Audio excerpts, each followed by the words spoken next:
चतुर्दशी व्रत कथा। पौराणिक युग में सुमंत नाम का एक ब्राह्मण था जो बहुत विद्वान था। उसकी पत्नी भी धार्मिक स्त्री थी जिसका नाम दीक्षा था। सुमंत और दीक्षा की एक संस्कारी पुत्री थी जिसका नाम सुशीला था। सुशीला के बड़े होते होते उसकी माँ दीक्षा का स्वर्गवास हो गया। सुशीला छोटी थी, उसकी परवरिश को ध्यान में रखते हुए सुमंत ने कर्कशा नाम स्त्री से दूसरा विवाह किया। कर्कशा का व्यवहार सुशीला के साथ अच्छा नहीं था, लेकिन सुशीला में उसकी माँ दीक्षा के गुण थे। वो अपने नाम के समान ही सुशील और धार्मिक प्रवृत्ति की थी। कुछ समय बाद जब सुशीला विवाह योग्य हुई तो उसका विवाह कौंडिन्य ऋषि के साथ किया गया। कौंडिन्य ऋषि और शीला अपने माता पिता के साथ उसी आश्रम में रहने लगे। माता कर्कशा का स्वभाव अच्छा न होने के कारण सुशीला और उसके पति को आश्रम छोड़कर जाना पड़ा। जीवन बहुत कष्टमय हो गया, न रहने को जगह न जीविका के लिए कोई भी जरिया।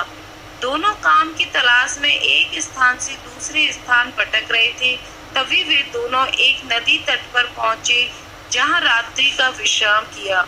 उसी दौरान सुशीला ने देखा वहां कई स्त्रियां सुंदर सजकर पूजा कर रही हैं और एक दूसरे को रक्षा सूत्र बांध रही थी। सुशीला ने उससे उस व्रत का महत्व पूछा। वे सभी अनंत देव की पूजा कर रही थी और उनका रक्षा सूत्र, जिसे अनंत सूत्र कहते हैं, वो एक दूसरे को बांध रही थी, जिसके प्रभाव से सभी कष्ट दूर होते हैं और व्यक्ति के मन की इच्छा पूरी होती है।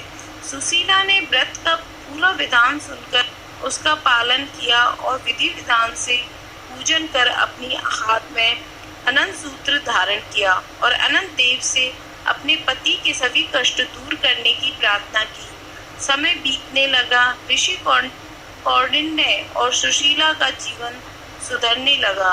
अनंत देव की कृपा से धन धान्य की कोई कमी न थी। अगले वर्ष फिर से अनंत चतुर्दशी का दिन आया और सुशीला ने भगवान को धन्यवाद देते हुए फिर से पूजा की और सूत्र धारण किया। नदी तट से वापस आई। ऋषि कौंडिन्य ने हाथ में बने सूत्र के बारे में पूछा। तब सुशीला ने पूरी बात बताई और कहा कि यह सभी सुख भगवान अनंत के कारण मिले हैं।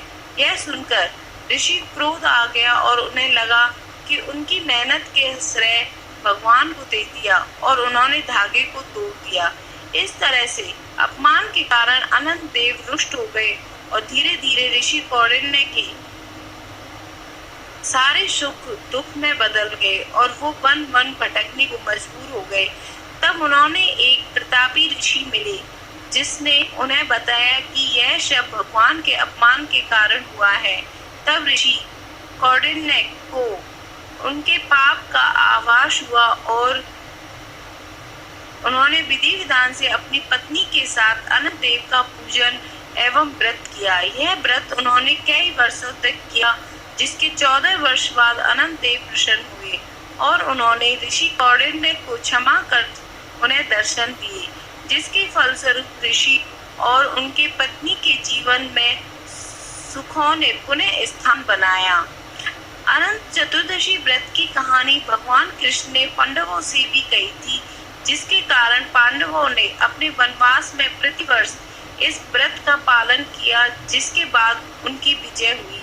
अनंत चतुर्दशी का पालन राजा हरिश्चंद्र ने भी किया था, जिसके बाद उनसे प्रसन्न होकर उन्हें अपना राजपाट वापस मिला। तो दोस्तों, वीडियो को लाइक व शेयर जरूर करें और कमेंट करके हमें अपनी राय जरूर दें।